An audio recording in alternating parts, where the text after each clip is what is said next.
I'm Mark Viette, and I'm going to talk about how you can successfully grow dogwoods, which really dogwoods is one of our favorite trees. Everybody loves dogwoods and they try to plant them in their front yard or around their home.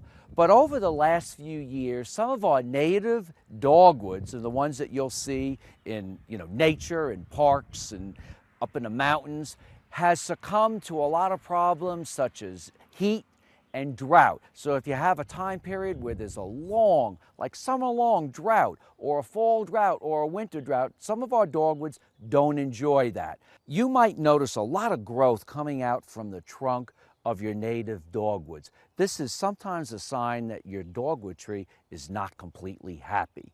You'll also notice here some of the branches that have died back, and they're going to look like this. So all of a sudden you'll see a branch that's completely dying, and when you snap it, they're brittle. Keep in mind, one thing that you can really do with your dogwoods is to keep them well watered. That's about an inch of water once a week. So they're like really long, deep watering. But if you see these problems, water them more, keep them happy, well fed, and then you might successfully grow these dogwoods for another few years.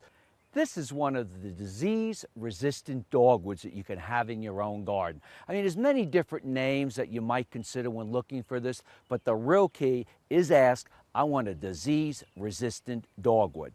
And look at the beautiful flowers on this. This blooms later than our native dogwoods, and it has larger flowers, and as you see, beautiful flowers turn almost to a pure white. The only difference on some of these dogwoods is that they don't produce berries. But on the other hand, you don't get the disease that the other dogwoods with berries will have.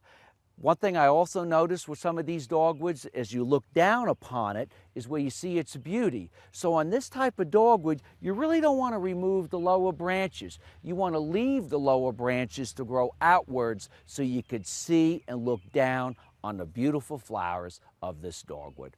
I'm Mark Viette, and this is one of the disease-resistant new dogwoods you can have right in your own backyard.